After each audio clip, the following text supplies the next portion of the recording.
हवन कुंड धार्मिक कहानी। जय श्री कृष्णा दोस्तों, हिंदू सनातन धर्म में हवन कुंड का अद्भुत महत्व है।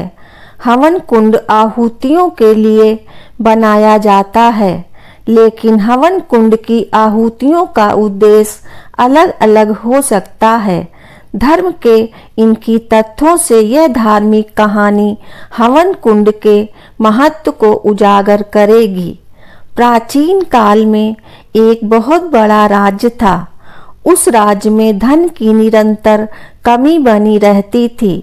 राज्य में कोई श्रेष्ठ राजा तो नहीं था। हाँ, छोटे मोटे जमींदार अपने अपने स्तर पर राज किया करते थे। राज्य के अंदर आने वाले सभी गांवों की व्यवस्था निरंतर बदतर होती जा रही थी। गरीबी की वजह से लोगों को दैनिक जीवन में समस्याएं उत्पन्न होने लगी। खाने पीने की चीजों की भारी कमी आ चुकी थी, जिसकी वजह से लोग कीड़े मकोड़े, सांप बिच्छू तक खाने लगे। एक रात एक बुजुर्ग सड़क पर तड़प रहा था। रास्ते से दो व्यक्ति गुजरते हुए उसे देख लेते हैं। वह तुरंत उसकी मदद के लिए उसके पास पहुंच जाते हैं, लेकिन जैसे ही वह उसे हाथ लगाते हैं, दोनों ही उसी तरह तड़पने लगते हैं और देखते देखते कुछ घंटों में ही उनकी दर्दनाक मौत हो जाती है। रात भर सड़क पर तीनों लावारिस पड़े रहते हैं। सुबह होते ही उन तीनों के आजू बाजू लोगों की भीड़ लग जाती है। तभी दो लोग उन्हें उठाने जाते हैं, लेकिन ये दोनों भी किसी बीमारी से ग्रसित होकर तड़पने लगते हैं। राज्य में एक अनजान महामारी ने अपने कदम रख दिए थे।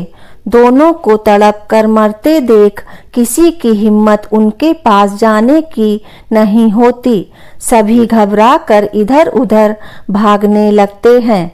प्राचीन काल में राज्य के गांव में वैद्य हुआ करते थे। संयोग से पास ही एक वैद्य जी की कुटिया थी। सभी वैद्य जी के पास जाकर मरे हुए लोगों की जानकारी देते हैं। वैद्य जी भागते हुए उसी स्थान पर पहुंच जाते हैं जहां वह मृत अवस्था में पड़े थे। महामारी के चलते वह उनके नजदीक नहीं जाना चाहते थे। तीनों का शरीर काला पड़ चुका था, जिससे वैद्य जी को आभास हो रहा था कि यह कोई जहरीली वायु का प्रभाव है और हो ना हो यह वातावरण प्रदूषित हो रहा है। वैद्य जी सभी को अपना चेहरा कपड़े से ढकने को कहते हैं। महामारी अपरिचित थी, जिसके बारे में अभी तक किसी को कोई जानकारी नहीं थी। वैद्य जी शास्त्रों की मदद से इस महामारी के उपचार का पता लगाने की कोशिश करते हैं। उन्हें शास्त्रों में एक जगह प्रदूषित वायु को शुद्ध करने के लिए हवन कुंड का जिक्र मिलता है, जिसमें बताया जाता है कि वायु में तरह तरह के विषाणु विद्यमान होते हैं, जिन्हें नष्ट करने के लिए विभिन्न प्रकार की लकड़ियों से हवन किया जाना चाहिए, जिसके प्रताप से वायु में उत्पन्न विष पृथक हो जाएगा और वायु प्रवाह पुनः निर्मल होने लगेगा। धीरे धीरे करके कई गांव से इसी तरह इंसानों और जीव जंतुओं के मृत्यु की खबर आने लगी। आम लोगों में खलबली मच चुकी थी। सभी का जीवन वायरस से प्रभावित हो रहा था। गांव के मुखिया सभी को इकट्ठा करके एक सभा लगाते हैं। संकट की इस घड़ी में चर्चा के लिए वैद्य जी को आमंत्रित किया जाता है, ताकि उनसे इस महामारी से लड़ने का उपाय पूछा जा सके। वैद्य जी ने शास्त्रों की सहायता से यह तो पता लगा लिया था कि वायु को शुद्ध करने के लिए हवन करना उपयुक्त होगा, लेकिन इस वायरस को नष्ट करने के लिए किस पेड़ की लकड़ियों का इस्तेमाल किया जाएगा, यह वैद्य जी नहीं जान पाए थे। वैद्य जी के सामने बड़ी दुविधा थी। अभी उन्हें संपूर्ण जानकारी नहीं थी, इसलिए वह गांव के मुखिया से खुलकर सब कुछ कह देते हैं। सभी सोच में पड़ जाते हैं। अचानक गांव के मुखिया वैद्य जी से कहते हैं, क्यों ना हम हवन कुंड में इस्तेमाल की जाने वाली सभी लकड़ियों का एक समूह बनाकर हवन करें। वैद्य जी को मुखिया की यह सलाह अच्छी लगती है और वह शास्त्रों में बताई गई सभी लकड़ियों को लाने का कार्य गांव वालों को सौंपते हैं। कुछ लकड़ियां तो आसानी से प्राप्त हो जाती हैं, लेकिन कुछ ऐसी दुर्लभ लकड़ियां भी थीं जिन्हें प्राप्त करने के लिए पहाड़ की ऊंचाइयों तक जाना पड़ेगा, जिसके लिए बहुत समय लगेगा। तभी वैद्य जी को एक विचार आता है, यदि पहाड़ के ऊपर जाकर हवन किया जाए तो आसपास के सारे गांव की जलवायु शुद्ध होगी, जिससे और भी अतिशीघ्र समस्या का समाधान होगा। वैद्य जी मुखिया से कहते हैं, हम पहाड़ी के ऊपर सबको लेकर चलें और वहीं हवन कुंड की स्थापना करके हवन करें तो पूरे राज्य की जलवायु शुद्ध की जा सकती है। यह बात सुनते ही सभी के चेहरे में सकारात्मकता आ जाती है।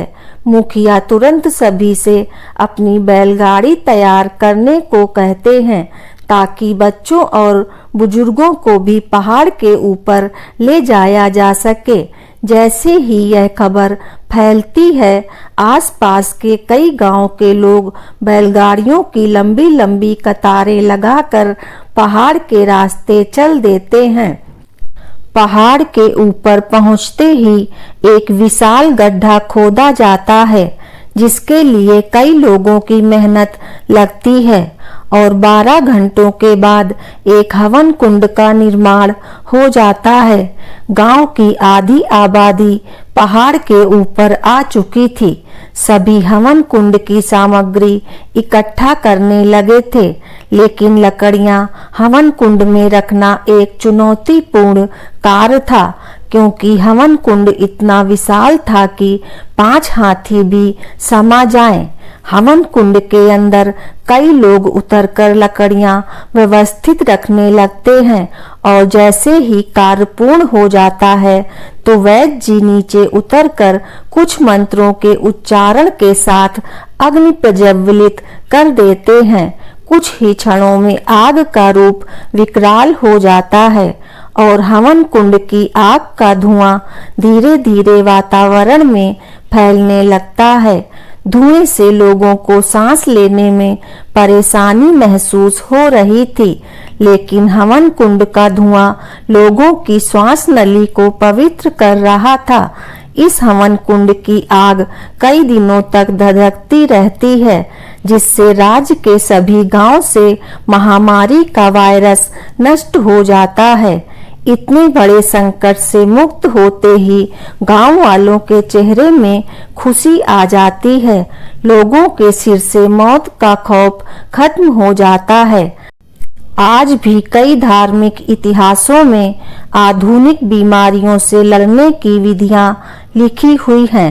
सिर्फ सही समय पर उनका उपयोग सीखना बाकी है।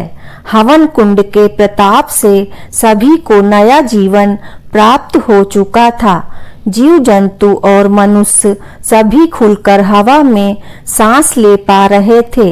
इस घटना के बाद घर घर में हवन कुंड की स्थापना की गई और आज भी घरों में रोजाना यह प्रथा चली आ रही है।